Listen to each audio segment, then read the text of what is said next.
Russian President Vladimir Putin said at a meeting with German Chancellor Angela Merkel on Friday that he would stand up to any attempts by US President Donald Trump to block a Russian-German gas pipeline project.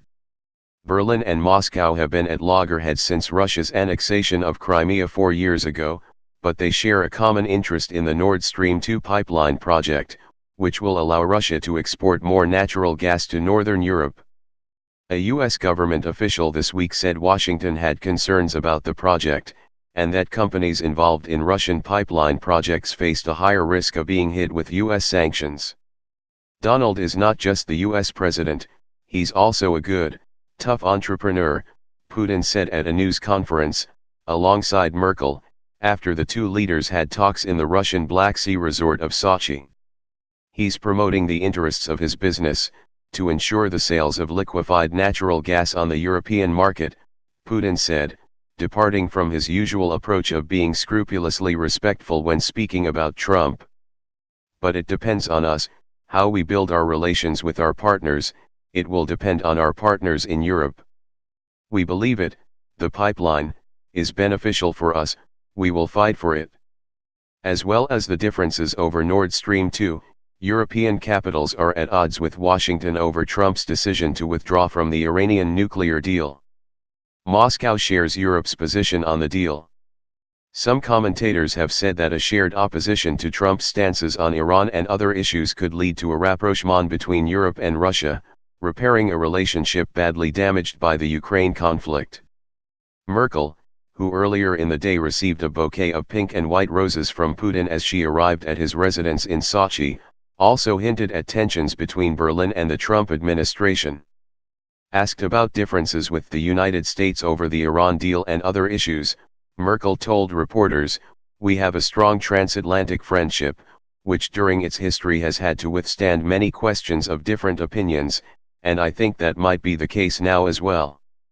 While the Russian leader is frequently critical of U.S. policy, he has been meticulous about not attaching blame to Trump personally. Kremlin officials have said in the past the two men have a personal rapport that Putin wishes to preserve. Pipeline politics. European states involved in Nord Stream 2 say it is a purely commercial project, but the Trump administration say it is helping the Kremlin pursue its political agenda. The pipeline may result in less Russian gas being transported via Ukraine, depriving Kiev's struggling pro-Western government of transit fees that are a vital source of revenue. In a nod to the U.S. concerns, Merkel said Russian gas should still be pumped through Ukraine. "We see Nord Stream 2 as an economic project, but it also has implications, and that's why we are working on what guarantees Ukraine could be given," she said. Putin said he was willing to negotiate with Kiev about continued transit of Russian gas. Despite the common ground on Nord Stream and the Iran deal, long-standing tensions in the Berlin-Moscow relationship surfaced at the news briefing. Merkel said she was worried about a new property law implemented by the government of Syria, which is backed by Moscow. Rights activists say the law allows the Syrian government to deprive people who have been displaced by the fighting of their homes. That is bad news for people who want one day to return to Syria. "We will discuss that intensively and ask Russia to use their influence to persuade Assad not to do that.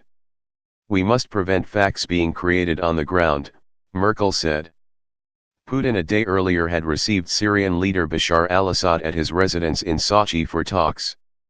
At the briefing with Merkel, the Russian president chided European leaders over Syria, saying if they want Syrian refugees living in their countries to return home, Europe had to commit to reconstruction in Syria.